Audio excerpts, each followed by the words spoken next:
Hello and welcome to SPMIS Academy. Today we'll analyze important newspaper articles of 25th September 2025.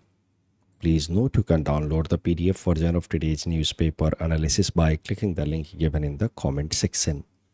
This is the list of the topics that we'll be covering from today's newspaper. The first topic is about protest in Ladakh for statehood and sixth schedule inclusion. Important from our syllabus GS paper 2 Indian polity point of view. सबसे पहले six schedule of the Indian constitution के बारे में समझते हैं। तो six schedule of the constitution and article 244 they collectively talk about formation of autonomous district councils. Autonomous district councils वो areas होते हैं जहाँ पे एक legislative, judicial and administrative autonomy provide की जाती है with in the state itself. मैं फिर से सिंप्लीफाई करके बता रहा हूँ। जैसे कुछ मुद्दों पे कानून बनता है at union level by the parliament of India और उसको इम्प्लीमेंट करने के लिए यूनियन लेवल पे एग्जीक्यूटिव से हैं prime minister, home minister and other ministers at union level. कुछ मुद्दों पे कानून बनाया जाता है एट द स्टेट लेवल और ये टॉपिक जो हैं they have been segregated as per 7th schedule of the constitution. तो इस तरीके से power, functions and jurisdictions divided हैं between union and the states. लेकिन कुछ कुछ जगहों पे even at the district level some parallel autonomous administrative systems have been created, जहाँ पे एक तरीके से लोकल गवर्नमेंट बनाई जाती है जिनको तमाम legislative, judicial and administrative autonomy दी जाती है। वो मेनली इसलिए किया जाता है ताकि वहाँ पे जो कल्चरल डाइवर्सिटी है, डिफरेंसेस है, वो रिटेन किया जा सके। उस एरिया में रहने वाले लोगों की अलग कुछ अगर एक्सपेक्टेशंस है कल्चरल, पॉलिटिकल, इकोनॉमिक, तो उस एस्पिरेशंस को, एक्सपेक्टेशंस को फुलफिल किया जा सके without the need of creating a separate state. एक अलग से स्टेट बनाने के बजाय उनको कुछ मुद्दों पे ऑटोनॉमी दे दी गई ताकि वो अपने कुछ कुछ मुद्दों पे खुद ही कानून बनाए और खुद ही उसको एडमिनिस्ट्रेट करें। तो इस आइडिया से गाइडेड होकर के कॉन्सेप्ट इंक्लूड किया गया हमारे कॉन्स्टिट्यूशन में, concept of sixth schedule. Sixth schedule का जो कॉन्सेप्ट है अभी हमारे देश में सिर्फ 4 स्टेट्स के अंदर एप्लीकेबल है। असम के अंदर 3 इस तरीके के ऑटोनोमस डिस्ट्रिक्ट काउंसिल्स हैं, Bodoland, Karbi Anglong and Cachar hills. उसके अलावा मेघालय, वहाँ पे भी 3 इस तरह के ऑटोनोमस डिस्ट्रिक्ट काउंसिल से, गारो, खासी एंड जयंतिया। उसके बाद त्रिपुरा में बस एक ही है, Tripura autonomous district council. Again Mizoram में 3 इस तरह के ऑटोनोमस डिस्ट्रिक्ट काउंसिल हैं, चकमा, लाई, मारा। तो इस तरह से टोटल 10 ऑटोनोमस डिस्ट्रिक्ट काउंसिल्स हैं across 4 states. All these 4 states are in the north eastern region only. और इन ऑटोनोमस डिस्ट्रिक्ट काउंसिल्स की जो लेजिस्लेटिव बॉडी होती है उसमें जनरली 30 मेंबर्स होते हैं and they are elected for 5 years. जैसे हाल फिलहाल में बोडोलैंड रीजन में 1-2 दिनों पहले ही यहाँ इलेक्शन हुआ है यहाँ के लेजिस्लेटिव बॉडी के चुनाव के लिए, जिसको कहा जाता है डिस्ट्रिक्ट काउंसिल। तो ऑटोनोमस डिस्ट्रिक्ट लेवल पे जो लेजिस्लेटिव बॉडी होती है उसको कहा जाता है डिस्ट्रिक्ट काउंसिल।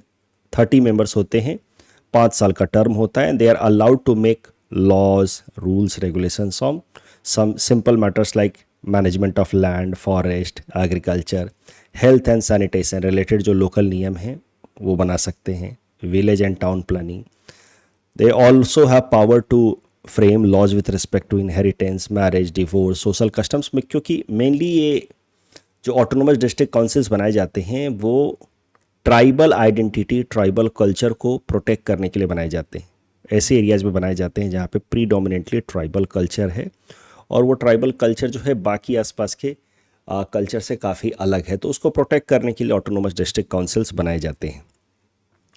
तो यही कारण है कि जो काफ़ी कल्चरल रिलेटेड नॉर्म से हैं, रूल से हैं, जैसे inheritance, marriage, divorce, social customs, उस पे ऑटोनोमस डिस्ट्रिक्ट काउंसिल्स को कानून बनाने का और उसको एडमिनिस्ट्रेट करने का पावर दिया गया है। अगर बोडोलैंड टेरिटोरियल काउंसिल की बात की जाए बीटीसी की, तो यहाँ पे जो नंबर ऑफ मेंबर्स हैं they are 46, 40 elected and 6 nominated. तो this can be considered as an exception, otherwise बाकी जगहों पे 30 मेंबर्स होते हैं, यहाँ पे 46 हैं। And this Bodoland territorial council has power to make law on 39 issues. अब थोड़ी बात कर लेते हैं लद्दाख की। अभी हमने समझा 6th शेड्यूल स्टेटस के बारे में। तो 6th शेड्यूल स्टेटस मिलते ही वहाँ पे एक तरीके से ऑटोनॉमी आ जाती है, ठीक है। अभी लद्दाख के लोग प्रोटेस्ट कर रहे हैं। लद्दाख के लोगों को दो चीज़ें चाहिए, एक तो चाहिए स्टेटहुड और दूसरा वहाँ के कुछ जो प्रीडोमिनेंटली ट्राइबल बेल्ट्स हैं वहाँ पे 6th शेड्यूल स्टेटस। तो थोड़ी सी बात कर लेते हैं स्टेटस ऑफ लद्दाख के बारे में कि क्या था हिस्ट्री में, हिस्ट्री मतलब रिसेंट हिस्ट्री में, और फिर कैसे बदलाव आया और अब डिमांड क्या है। देखिए 2019 में 2019 में 5 अगस्त से पहले तक Ladakh was part of state of Jammu and Kashmir. फिर 5 अगस्त 2019 को भारत सरकार ने article 370 of the Indian constitution को रिपील किया, जिसके अंतर्गत जम्मू कश्मीर को स्पेशल स्टेटस मिला हुआ था। साथ ही साथ government of India also brought a law, Jammu and Kashmir reorganisation act. इस कानून की मदद से Ladakh and Jammu and Kashmir both were created separate union territory. Jammu and Kashmir created a union territory with legislature, जैसे दिल्ली है, पौंडीचेरी है, and Ladakh was created as a union territory without legislature. और तब से ही धीरे धीरे वहाँ पे डिमांड उठने लगी, लोकल ऑर्गेनाइजेशंस, लोकल लोग जो हैं वो डिमांड करने लगे कि नहीं, हमें यूनियन टेरिटरी नहीं बने रहना है, हमें स्टेटहुड चाहिए। और स्टेट के अंदर भी जो प्रीडोमिनेंटली ट्राइबल एरियाज़ हैं वहाँ पे 6th शेड्यूल स्टेटस दिया जाना चाहिए। So there have been many local organisations demanding these two rights. Demand for 6th schedule status for Ladakh. क्यों चाहिए 6th शेड्यूल? क्योंकि उनको लगता है कि उनकी जो लैंड है, एम्प्लॉयमेंट अपॉर्चुनिटीज़ है, कल्चरल आइडेंटिटी है, वो प्रोटेक्ट करते रहने के लिए they need to have certain areas within Ladakh declared as part of 6th schedule. Plus overall they are also demanding for statehood status. उनको लद्दाख को एक अलग से स्टेट बनाया जाए। लोकल लोगों का मानना है कि they have been the developmental processes in Ladakh have been neglected by the central government, और इस कारण से उनको स्टेटहुड मिलना जरूरी है ताकि they will have power in their own hands. Demand क्यों किया जा रहा है 6th शेड्यूल का? तो उसके पीछे कारण जो है वो काफ़ी लॉजिकल है। वहाँ पे 79% of the total population is tribal. तो जहाँ पे भी प्रीडोमिनेंटली ट्राइबल पॉपुलेशन होता है और उनका कल्चर थोड़ा अलग होता है, वहाँ पे 6th शेड्यूल स्टेटस दिया जाना चाहिए in order to protect their culture. तो ये डिमांड जो है काफ़ी लॉजिकल है कि प्रीडोमिनेंटली ट्राइबल पॉपुलेशन है, प्लस और वहाँ के डेवलपमेंटल नीड्स नेगलेक्ट हो रही हैं, ऐसा अक्यूज़ कर रहे हैं वहाँ के लोग। इस प्रोटेस्ट को मेनली लीड कर रहे हैं Ladakh based well renowned activist हैं सोनम वांगचुक, वो लीड कर रहे हैं। वो काफ़ी दिनों से हंगर स्ट्राइक पे भी थे। इसी से रिलेटेड ये करंट न्यूज़ है कि ये जो लोकल डिमांड चल रहा था for statehood and inclusion of Ladakh under 6th schedule of the constitution, ये जो प्रोटेस्ट था ये थोड़ा वायलेंट हो गया और वायलेंस के बाद 4 लोगों की डेथ भी हुई है। That is why it has come in the news. Ladakh protest demand for statehood and 6th schedule inclusion and this protest has become violent. थोड़ी सी ये भी बात कर लेते हैं कि आखिर प्रोसीजर क्या है for declaring an area under 6th schedule. जैसे ये एरिया है बोडोलैंड एरिया या गारो हिल्स वाला एरिया, तो इसको 6th शेड्यूल के अंतर्गत लाने के लिए प्रोसीजर क्या है? तो किसी भी स्टेट के अंदर वहाँ के गवर्नर सबसे पहले एक कमीशन बनाएंगे, एक्सपर्ट कमीशन। ट्राइबल मेंबर्स की ही एक्सपर्ट कमीशन बनाई जाएगी और इस एक्सपर्ट कमीशन का अगर रिकमेंडेशन आता है फेवर में कि हाँ एक पर्टिकुलर एरिया को शेड्यूल एरिया डिक्लेयर कर दिया जाना चाहिए, I am so sorry, tribal area declare कर दिया जाना चाहिए अंडर शेड्यूल 6, तो फिर उस कमीशन के रिकमेंडेशन के बेसिस पे the governor through a public notification में declare a new tribal area as part of 6th schedule of the constitution. तो ये प्रोसीजर होता है। हो सकता है प्रीलिम्स में आपसे प्रोसीजर रिलेटेड भी प्रश्न पूछ लिया जाए। सो गवर्नर सबसे पहले एक कमीशन बनाएंगे, उस कमीशन के रिकमेंडेशन के बेसिस पे governor through a public order may create new autonomous district. Public notification order may create a new autonomous district. Fifth schedule and six schedule, मैंने यहाँ पे आपको सिक्स शेड्यूल के बारे में बताया है। और सिक्स शेड्यूल एरियाज़ मेनली बनाए जाते हैं in order to protect tribal rights only, but अभी ये नॉर्थ ईस्टर्न रीजन में है। उसके अलावा फिफ्थ शेड्यूल एरियाज़ हैं, वो भी ट्राइबल्स के लिए ही हैं, बट वहाँ पे ऑटोनोमस डिस्ट्रिक्ट काउंसिल्स नहीं बनाई जाती। आई जस्ट होप आपको बेसिक पॉलिटी क्लासेस के डिस्कशन से ये बात याद आ रही होगी। तो फिफ्थ एंड सिक्स शेड्यूल के ऊपर यूपीएससी ने प्रीलिम्स में ये प्रश्न पूछा था। Please attempt this question and submit the answer in the comment section. Next topic is about artificial intelligence and its impact on energy as well as environment. Important from our syllabus GS paper 3 science and technology point of view, environment perspective से भी इसको जोड़ करके देखा जा सकता है। सबसे पहले समझते हैं about data centres. Data centres इस तरीके से कुछ देखते हैं। They are specialised facilities, they house large set of computers, servers, networking equipment। तो इसलिए हम कह सकते हैं कि data centres are like digital warehouse. Data centres में होता क्या है, तमाम डिजिटल डेटा स्टोर किया जाता है। क्लाउड स्टोरेज एक्टिविटी जैसे Google drive, larger form of Google drive, AWS, Azure, etc, वहाँ पे डेटा प्रोसेसिंग होती है। डेटा ट्रांसमिशन, एक जगह से दूसरी जगह डेटा भेजा जाता है for managing internet traffic and all. इससे होता क्या है, data centres basically cloud computing activities, यानी कि सारी चीज़ें जो ऑनलाइन तरीके से ही कंप्यूटिंग होती हैं, गूगल, अमेजन, माइक्रोसॉफ्ट जैसी बड़ी कंपनियों के लिए, वो क्लाउड कंप्यूटिंग एक्टिविटीज़ को सपोर्ट करता है। They act as a basis for running website and apps. जितने भी ऐप्स या वेबसाइट हम रन करते हैं, बैंकिंग ऐप्स, OTT प्लेटफॉर्म, उनको रन करने में डेटा सेंटर जो है बैकएंड से सपोर्ट करते हैं। तमाम जो डिजिटल सर्विसेज हैं, ऑनलाइन एजुकेशन, टेलीमेडिसिन, ई-कॉमर्स, जैसे ऑनलाइन स्विगी, जोमेटो, फ्लिपकार्ट, इन सब के लिए बैकएंड में we need to have data centre. तो अगर एकदम सरल भाषा में कहें समझने के लिए, तो data centres are like central nervous system for all the digital and AI related services. जो भी सर्विसेज आजकल डिजिटल फॉर्मेट में हम इस्तेमाल कर रहे हैं, उन सब का सेंट्रल नर्वस सिस्टम, या दूसरे शब्दों में कहें तो ब्रेन होता है data centres. Data centres Bharat के अलग अलग बड़े शहरों में काफ़ी लार्ज या फास्ट पेस से ग्रो कर रहे हैं, क्योंकि देश के अंदर digital services as well as AI based activities बढ़ रही हैं, तो डेटा सेंटर्स की संख्या भी बढ़ रही है। मुंबई में सबसे ज़्यादा है, उसके बाद बेंगलुरु में। अब ये जो डेटा सेंटर्स हैं या जो AI रिलेटेड सिस्टम्स हैं, both are interrelated only. मैं ये नहीं कह रहा हूँ कि data centre support only AI activities. Data centre support other digital activities also, जैसे कि OTT platform and social media. But in the age of AI the requirement of data centres have multiplied. मैं ये कह रहा हूँ अभी जो AI fast pace से राइज कर रहा है, उस कारण से number of data centres are also increasing. It is creating many environmental concerns also, क्योंकि इन डेटा सेंटर्स को मैसिव अमाउंट ऑफ इलेक्ट्रिसिटी चाहिए होता है। क्यों चाहिए होता है बहुत ज़्यादा इलेक्ट्रिसिटी? रीज़न सिंपल है। अब देखिए, आप एक नॉर्मल गूगल सर्च करते हैं, उसके तुलना में अगर वही सर्च आप किसी AI बेस्ड टूल पे करते हैं, जैसे चैट GPT पे करते हैं, तो chat GPT will use much more electricity as compare to a simple Google search. और कारण सिंपल है, again Chat GPT will do many iterations before giving its answer. Answer will come in a very prompt fashion, but वो काफ़ी ज़्यादा sources को study करेगा, बहुत सारा इटरेशन करेगा अपने आंसर को रिवाइज करने में, इम्प्रूव करने में, and then it will put answer in front of you. That is why normal Google search की तुलना में AI बेस्ड एक्टिविटीज़ में पावर कंजम्पशन ज़्यादा होता है, तो इलेक्ट्रिसिटी ज़्यादा चाहिए।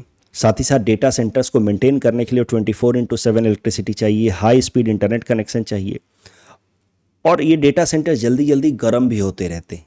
तो इनको कूल करने के लिए हमें फ्रेश वाटर सिस्टम चाहिए होता है, जो बैकएंड से उनको कूल करते रहते हैं। अब इन सब कारणों से सोचिए क्या इम्पैक्ट हो रहा है।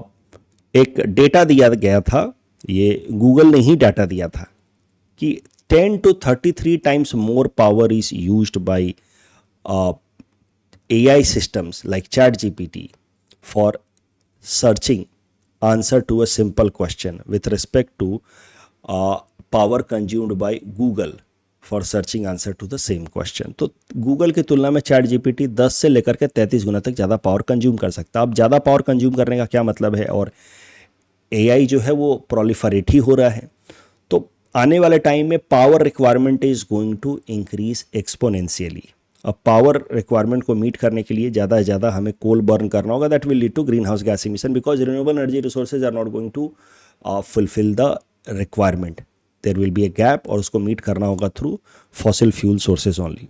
तो ग्रीन हाउस गैस इमिशंस बढ़ेंगे, प्लस फ्रेश वाटर का वेस्टेज भी होगा, बिकॉज डेटा सेंटर्स प्रोलिफरेट हो रहे तो उसको कूलिंग के लिए वी नीड फ्रेश वाटर। तो ये सब कुछ इन्वायरमेंटल कंसर्न्स देखे जा सकते हैं with respect to rise in AI. हाँ, AI can provide some solution also with respect to greenhouse gas emission, especially with respect to management of electricity and power. AI can provide solution regarding optimization, जैसे कि घर में electricity आजकल AI based systems कैसे होते हैं बहुत सारे फॉरेन कंट्रीज़ में। आप जिस एरिया में जाएंगे, जैसे कॉरिडोर एरिया में, अपने घर के आप कॉरिडोर एरिया में गए तो सेंसर्स लगे होते हैं, वो आपके मूवमेंट से आइडेंटिफाई कर लेता है कि यहाँ कोई इंसान है, और लाइट ऑन हो गया, फ़ैन ऑन हो गया।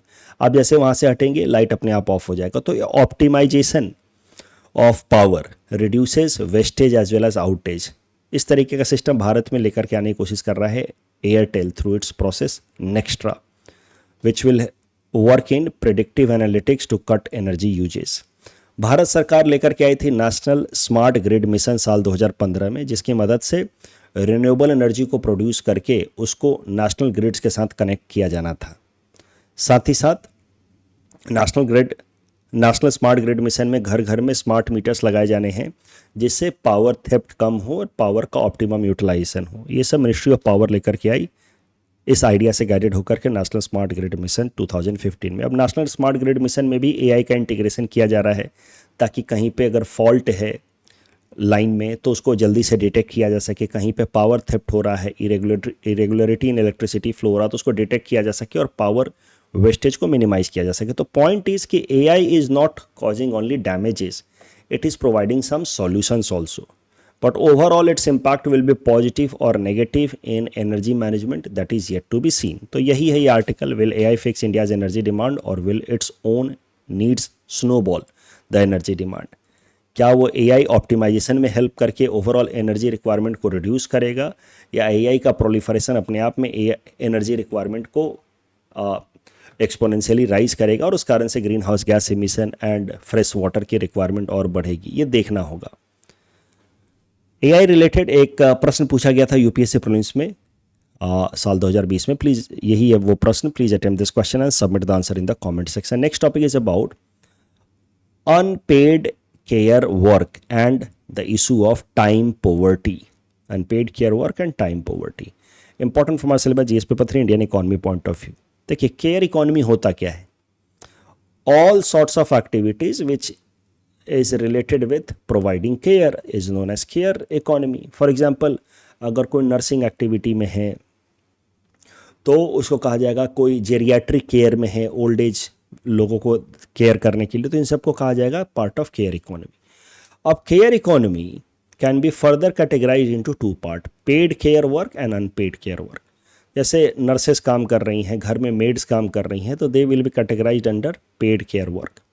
जबकि अनपेड केयर वर्क, घर में जो वीमेन काम करती हैं, बच्चों का ध्यान देना, एल्डरली केयर करना, हाउस होल्ड वर्क करना, that will be considered as unpaid care work because they are not paid for providing such services.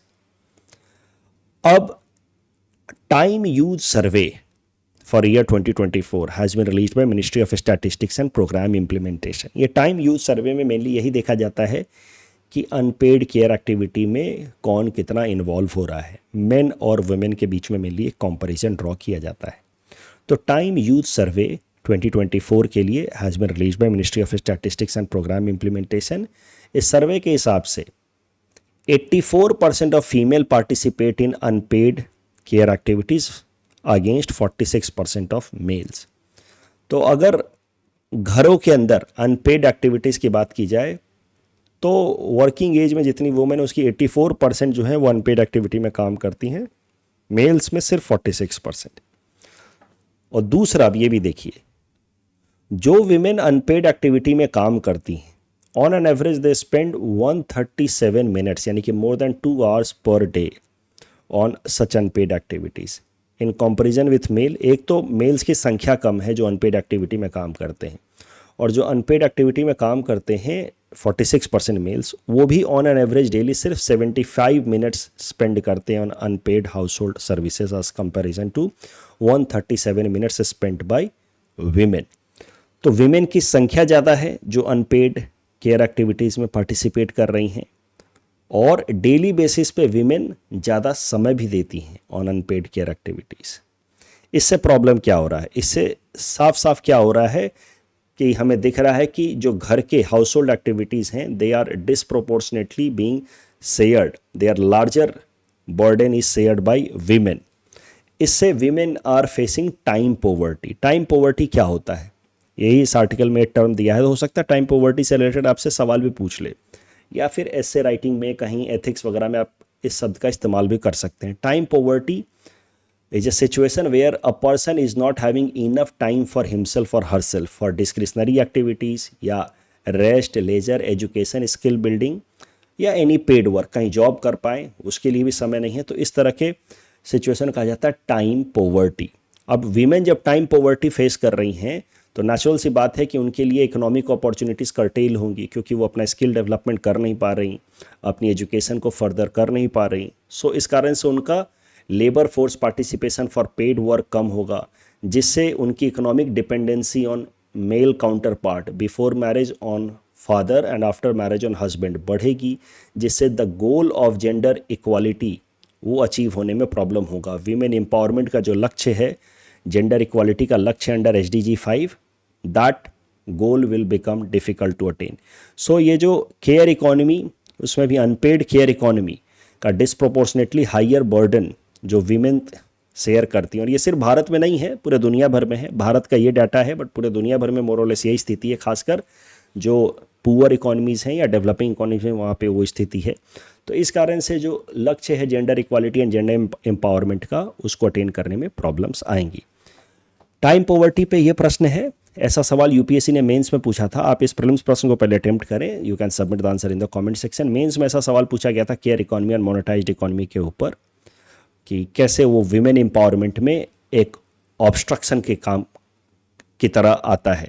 Disproportionately higher share of women in care economy, how it acts as an obstruction for women empowerment goals. तो ऐसा सवाल था। Now on the basis of this discussion I hope you can easily tackle this question. Oju hydroelectric project, मुझे लगता है prelims में सीधा सीधा पूछ लेगा इस हाइड्रो इलेक्ट्रिक प्रोजेक्ट के बारे में, इसलिए एक बार क्विकली देख लेते हैं, प्रीलिम्स पर्सपेक्टिव से इंपॉर्टेंट है।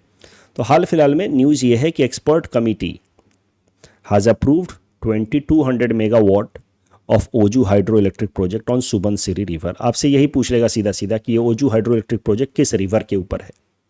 प्रीलिम्स में सवाल आ सकता है, 4 रिवर के नाम दे देंगे।